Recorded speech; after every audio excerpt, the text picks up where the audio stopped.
I'll tell you, he definitely deserves to fight for that. I mean, how could you deny that guy? I mean, look what he's done. And look who he's put away, too. Talk about a guy that rises to the occasion. He goes over to London. He beats Darren Till. He beats Cowboy, where I believe it was. I don't know if it was. I think it was Cowboy's hometown. It might not have been. I don't know. Cowboy's popular anywhere he goes. He beat Cowboy in Denver. Where the fuck is Cowboy? I'm not sure, to be honest. All right. Neither one of us knows. But I listen. You know what throws me off with that is Cowboy, everywhere he fights, everybody loves him. So I just remember the crowd being for him and what Masvidal not giving a shit. I remember Masvidal, I'll tell you, in a way, he gets in people's heads like a Conor McGregor does. Before he fought Cowboy, he was talking to him right before backstage before they walked out. It was awesome. Because he backs the shit up. And I still want to see him and Leon Edwards. He's a real dude, man. I like seeing real dudes in there, man.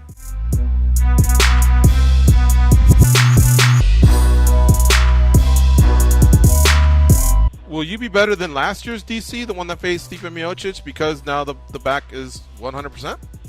Yeah, I think so. I anticipate being a better version of myself. Because in the fight last year, I mean, there were many days where I was lumbering into practice, barely able to stand tall. And now, I'm walking around straight. I feel good daily. Just every day, I feel better and better and better. So I do anticipate being better. I feel physically better, so I would imagine that would lead to better results in the outcome.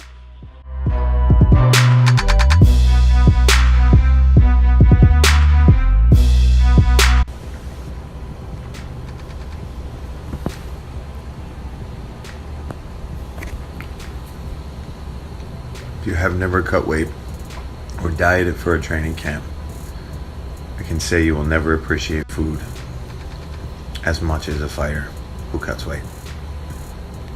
I worked hard for this meal, and it's delicious. Thank you, Nick.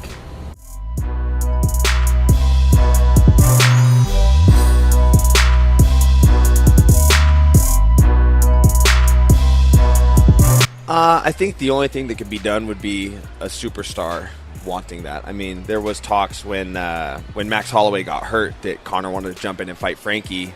I believe that was UFC 222 in March last year. In Brooklyn? Nope, it was here in Vegas. Oh, okay. And I don't know if it was last year or the year before, but I just remember Holloway got hurt. Frankie was without an opponent, and I had read online that Conor was saying he would come do it if they did a 165-pound fight.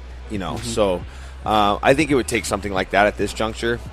And as much as I would really like them to do the 165 and do the 175, now that I'm at welterweight, I'm kind of like, if they do it, they do it. If they don't, they don't. I'm really happy to be where I'm at right now. Oh, you wouldn't dip down those 5 pounds? No, I'd actually go up. I've already talked to my team about it. You go to 175? Yes, sir, I would. I'm really discovering now. You're at home, huh? Yeah, I'm at home, and I'm just discovering that there's more to this sport than cutting weight. I'm just from growing up wrestling and from the era of sport that I was brought up in, that was like, the harder you spar, the better. The more weight you cut, the better, and I'm just now learning, like, wow, that's really not true. Times have really changed, and yeah, I would rather go up 175 than go down to 165.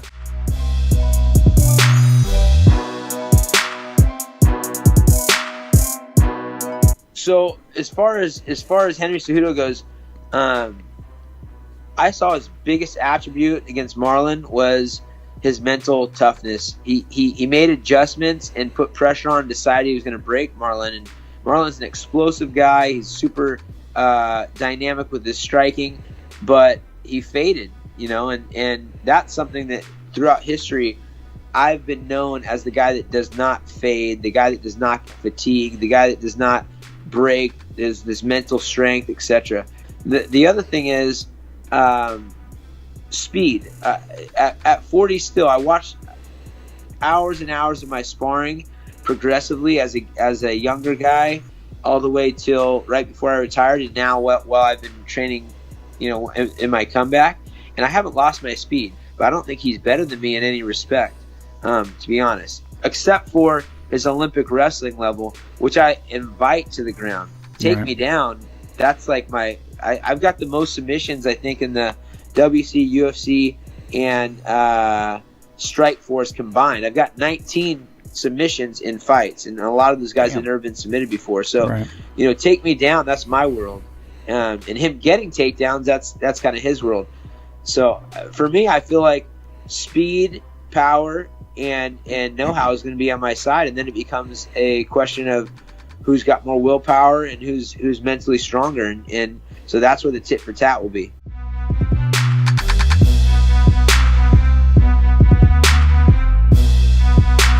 Did you at any point come close to saying, no, I'm not going to take it, I'll wait for the Usman fight? Like, how long did you have to contemplate this and mull it over? To be honest, I mulled it over for probably 20 seconds. I accepted right away. Marty Fake Newsman, he's out there faking injuries. Who knows when he's going to fight again? He's already been out for 6 or 7 months, and who knows when he'll be back. He's making up different narratives and excuses each and every week. So, the show must go on, George. I got to defend this title. I won this title, and now it's time to defend it. Robbie Lawler is a very worthy champion, and if you go on the street right now and you ask probably 1,000 people who they know better, like, who do you, let me ask you questions, because you guys always ask me questions. If you went on the street right now and asked any person who they know between Marty Fake Newsman and Robbie Ruthless Lawler, who they going to pick? Robbie Lawler. Mm-hmm. Exactly. He's a bigger name. He's a legend in the game, a true champion, a true fight fan, a true fight-friendly fan. He appeases the fans. He fights. He has an exciting style, and I'm excited to get in there with him because it's gonna be a war, man. It's gonna be on ESPN. It's prime time. No one's ready for the bright lights in the big cities like Colby Chaos Covington is.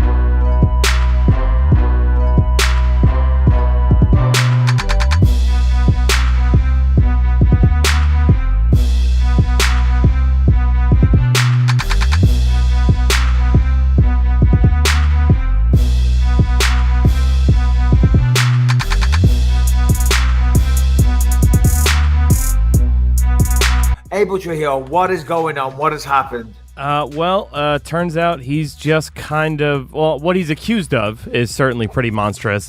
He was nabbed up, I believe it was in Florida. He's being sent to Colorado for a hearing about, touching some kids. And he also has a number of issues beforehand. Kind of not a nice guy. What do you mean touching kids? What ages and to what extent? Let me keep looking this up. He was arrested May 24th after a warrant for his arrest in Colorado, defined as possessing, producing, or distributing sexually explicit material involving a child under 18. Oh, so it was child porn, or he actually, who won 15 fights and last fought against John McDessie. Listen, I don't care. Normally you say there's no smoke without fire, or these are alleged and all the rest of it. And they are alleged, and I don't know if he's been charged, but still, I have very, very, very limited patience and understanding when it comes to child pornography and things like that. You know what I mean? If that shit's on your computer, there's a very good reason why. It shouldn't be on your computer, okay? Unless he's got some miraculous excuse, he deserves everything that's coming to him. For all you 135 pounders, I'm gonna call out people personally. Dominic Cruz, Cody Garbrandt, Uriah Faber. I think Henry Cejuodo called me out a little bit ago. Henry, what's up, dog? I remember 10 years ago when you challenged me to a fight as a friendly gesture, and I'm down to get down in there and mix that up. Uriah, I got a message for you. Do me a favor, jump on your skateboard, and take that thing all the way to Yugoslavia. And when you get there, I want you to bend the knee before I ever consider fighting you. This is #1 bullshit.